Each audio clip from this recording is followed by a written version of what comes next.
Hello दोस्तों, स्वागत है आप लोग हमारे चैनल कार्टून फ्रिक्स में। दोस्तों आज हम लोग बात करेंगे डीसी के एक ऐसे कैरेक्टर के बारे में जिसे हाल ही में इंट्रोड्यूस करवाया गया है। एक ऐसा कैरेक्टर जिसे डीसी का स्पाइडरमैन कहा जा रहा है। और सच में जिस कैरेक्टर की अपीयरेंस देख के हमारे दिमाग में ये ख्याल आता है कि मानो हम स्पाइडरमैन के किसी नीले वर्जन को देख रहे हो। और अगर आपको भी ऐसा लग रहा है तो आप इसे गौतम सिटी का स्पाइडरमैन कह सकते हैं। जी हाँ, बैटमैन के डार्क गौतम में एक ब्राइट फ्रेंडली नेबरहुड कैरेक्टर मगर नीला। इसका नाम है साइडवेज। हालांकि साइडवेज को देख के स्पाइडरमैन का कॉपी बताया जाता है, मगर क्या सच में साइडवेज स्पाइडरमैन का कॉपी है? क्या है इसकी सच्चाई? वो सच्चाई आज हम लोग जानेंगे इस वीडियो में, जो कि आप पूरी ओरिजिन और पावर्स देखे बिना नहीं कह सकते। तो इस वीडियो को आखिर तक जरूर देखिएगा। मगर वीडियो को शुरू करने के पहले साइडवेज को पहली बार देखा गया था साल 2018 के अप्रैल महीने में निकली साइडवेज कॉमिक के इशू 1 में। और आपको इस कैरेक्टर के बारे में बिल्कुल जानना चाहिए, क्योंकि ये एक ऐसा कैरेक्टर है जो लापरवाही के साथ साथ बचकाना और मजाकिया हरकत तो करता ही है, और ऊपर से डेडपूल की तरह फोर्थ वॉल को भी ब्रेक कर चुका है। और हाल ही में इंट्रोड्यूस होने के बावजूद भी काफी कम समय के अंदर ही ये कैरेक्टर ज़टाना और मिस्टर मिराकल के साथ काम कर चुका है। 7 सोल्जर्स और यंग जस्टिस जैसे टीम का हिस्सा भी बन चुका है। सो ज्यादा ना पका के बिना किसी हिचकिचाहट के शुरू करते हैं आज की वीडियो।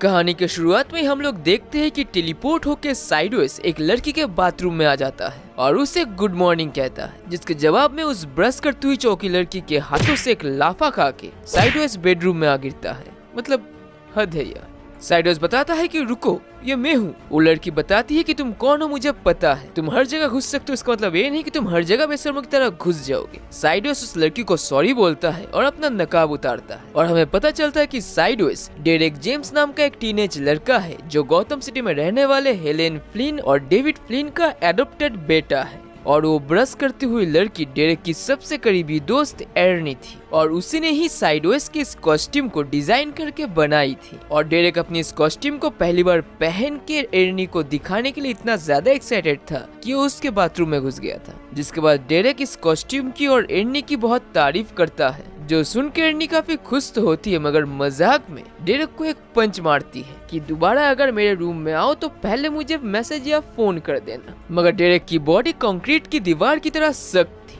और उल्टा एर्नी को चोट लग जाती है। फिर एर्नी सज़म के भाई की तरह डेरेक की पावर्स को टेस्ट करने लगती है और पूछती है क्या तुम सुपरमैन की तरह ताकतवर हो? जिसके जवाब में डेरेक एक ड्रॉयर को उठा के कहता है कि उतना तो नहीं, मगर जितना है कम चल जाता है। मगर तभी एर्नी के दरवाजे पे उसकी जुड़वा बहन दस्तक देती है, जो एक बहुत ही घमंडी कड़वी बातों वाली तीखी मिर्ची है, जिससे कि डेरेक काफी ज्यादा डरता है। और फेस टू फेस होने के डर से वो तुरंत हवा में एक दरार बना के वहाँ से टेलीपोर्ट हो जाता है। और एर्नी की जुड़वा बहन अंदर आके देखती है कि एर्नी स्कूल के लिए तैयार हुई है या नहीं, और घमंड के साथ कहती है कि तुम जैसे एक लड़की मेरी जुड़वा बहन कैसे हो सकती है। और इस तरफ डेरेक के घर में डेरेक की मॉम हेलेन भी स्कूल के लिए डेरेक के तैयार होने का इंतजार कर रही थी। और डेरेक के माँ बाप के बातचीत से ये बात साफ साफ समझ में आता है कि पिछले महीने डार्क नाइट मेटल के इवेंट के दौरान गौतम सिटी में जो हुआ था, उसके बाद से डेरेक की मॉम हेलेन अपने बेटे डेरेक को लेके काफी ज्यादा ओवर प्रोटेक्टिव हो गई है। इतना कि वो अभी अपने बेटे को अकेले ड्राइव करके स्कूल भी नहीं जाने देती। और डेरेक को स्कूल पहुंचा के उसकी मॉम अपने ऑफिस चली जाती है और डेरेक अपने क्लासरूम में जाता है और अपने बेंच पे बैठ के वो उसी दिन की उस डार्क नाइट मेटल वाली इवेंट के बारे में सोचता है। उस खतरनाक हादसे को याद करता है कि कैसे इस छोटे से टीनेजर बच्चे को पहली बार अपने ताकतों के बारे में पता चला था। ये बात है उस दिन की जब गौतम सिटी में दूसरों की तरह ही डेरेक और उसकी माँ सड़क के ऊपर से गुजर रहे थे। और तभी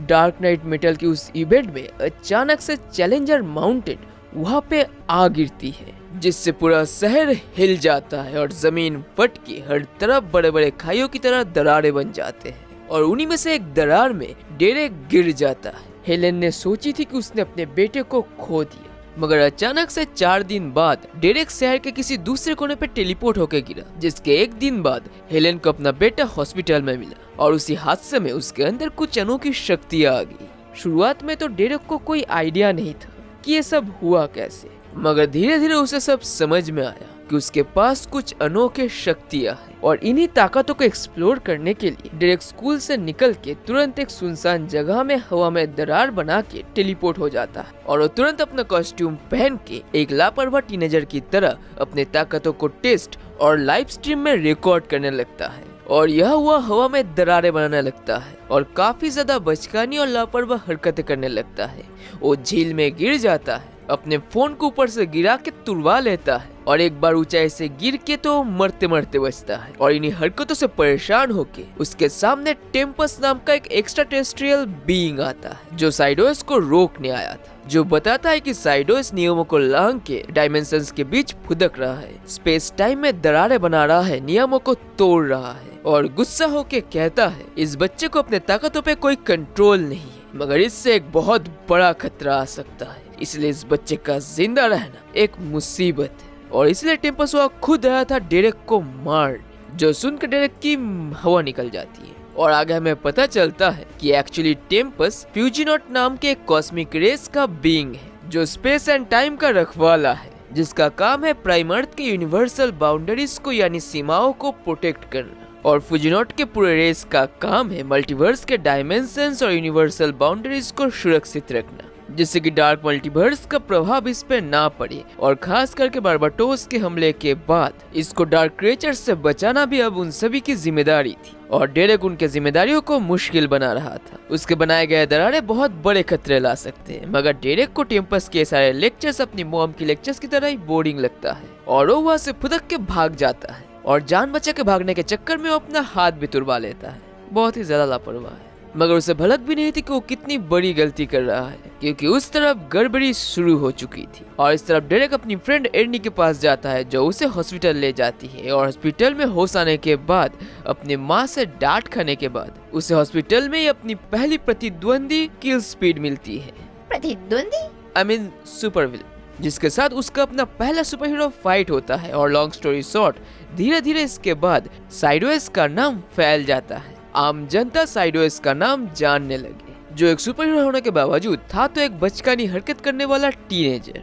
मगर उसे अपने जिम्मेदारियों का एहसास तब हुआ जब उसकी माँ हेलेन को पता चला कि वो जिस कंपनी में काम करती है वो कंपनी साइडवेज के पीछे और साइडवेज और कोई नहीं बल्कि उसका बेटा है, जिसके बाद हेलेन का कत्ल कर दिया गया और तब जाके अपनी माँ की इस ट्रेजिक मौत के बाद साइडवेज को जिम्मेदारियों का एहसास हुआ। ये हादसा जितना डेरेक को दुखी करता है उतना ही स्ट्रॉन्ग और मैच्योर भी, और इस तरफ टेम्पस भी ये साबित करता है कि वो कोई निर्दय इमोशनललेस ड्रोन नहीं है जो अपने जिम्मेदारियों के लिए किसी भी हद तक गिर जाएगा, क्योंकि इसके बाद टेम्पस साइडवेज को मारने का फैसला बदल देता है, बल्कि इस छोटे से बच्चे को नहीं मार के इसे अपने शक्तियों का इस्तेमाल करना सिखाता है, उसे ट्रेन करता है और साथ ही में आगे जाके वो डार्क मल्टीवर्स के वो सारे बासिंदाओं को भी छोड़ देता है जो निर्दोष थे, जो बुरे नहीं थे बल्कि साइडवेज के दोस्त थे, और साथ ही में वो बाकी फ्यूजिनर्स से बात करके ऑर्डर ऑफ फ्यूजिनर्स को कन्विंस करता है कि वो सेफ्टी का पूरा ध्यान रखेगा। फिर आगे जाके साइडवेज जटाना और मिस्टर मिरेकल के जैसे कैरेक्टर्स के साथ मिलता है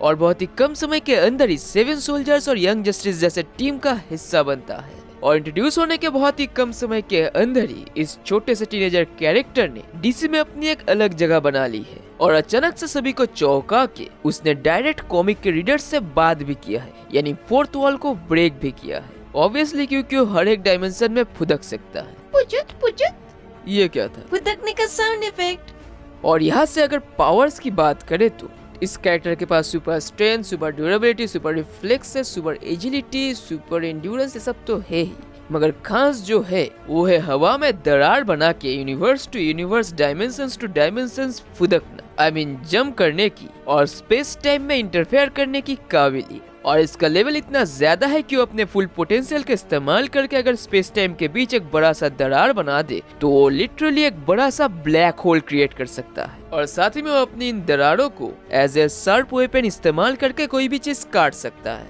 और डीसी इस कैरेक्टर को जैसे पोर्ट्रेट कर रहा है उस हिसाब से लगता है ये कैरेक्टर एक मल्टी डायमेंशनल कैरेक्टर होने वाला है, और सच में अगर देखा जाए तो उस हिसाब से इस कैरेक्टर के अंदर काफी पोटेंशियल भी है, जो अगर अक्ल से काम ले तो काफी बड़े बड़े कांड कर सकता है। और अगर बात करें कॉपी वाली टॉपिक को लेके तो जितना दूर मुझे लगता है कि इस कैरेक्टर का कॉस्ट्यूम और बॉडी पोस्चर्स स्पाइडरमैन से हाईली इंस्पायर्ड है, और अपनी माँ की मर्डर के बाद जिम्मेदारियों का एहसास होना, ये वाला हिस्सा थोड़ा सा स्पाइडरमैन वाला फील लाता है। किसी अपने के मौत के बाद जिम्मेदारियों का एहसास होना, बदल जाना, ये नॉर्मल बात है। मगर अगर कॉस्ट्यूम और बॉडी पोस्चर को छोड़ दिया जाए और माँ के मर्डर की सीन को नजरअंदाज किया जाए तो ये पूरी तरीके से एक नया कैरेक्टर है जिसकी ओरिजिन और एबिलिटीज काफी यूनिक और अलग है, जो डायमेंशंस के बीच टेलीपोर्ट होने की काबिलियत रखता है, जिसके अंदर एक मल्टी डायमेंशनल कैरेक्टर होने की पोटेंशियल है। और फन फैक्ट, इस कैरेक्टर के लिए एक लाइन दिया गया है, with great power great liability, जो ऑब्वियसली डीसी ने मार्वल को टीज करने के लिए दिया है। तो इसको साइड ही रखते हैं और इसे हम एक नया कैरेक्टर कह ही सकते हैं, जिसका पोस्चर और कॉस्ट्यूम थोड़ा सा स्पाइडरमैन से इंस्पायर्ड है। मगर ये बस मेरा ओपिनियन था, आपका क्या कहना है वो कमेंट्स में जरूर बताइएगा। और अगर आप लोगों को हमारी ये वीडियो अच्छी लगी हो तो एक लाइक जरूर कर देना और हो सके तो हमारे चैनल को सब्सक्राइब भी। फिर मिलेंगे अगले वीडियो में एक और मजेदार कंटेंट के साथ, और तब तक के लिए stay tune, stay safe and stay at home. अपना और अपने फैमिली का ख्याल रखिए और दूसरों के अच्छे काम में मदद कीजिए, because you are a freaking superhero. Que onda su chacho arriba, las manos, caballo moreno, penetra tu barrio, enseñó a rola cero rock back.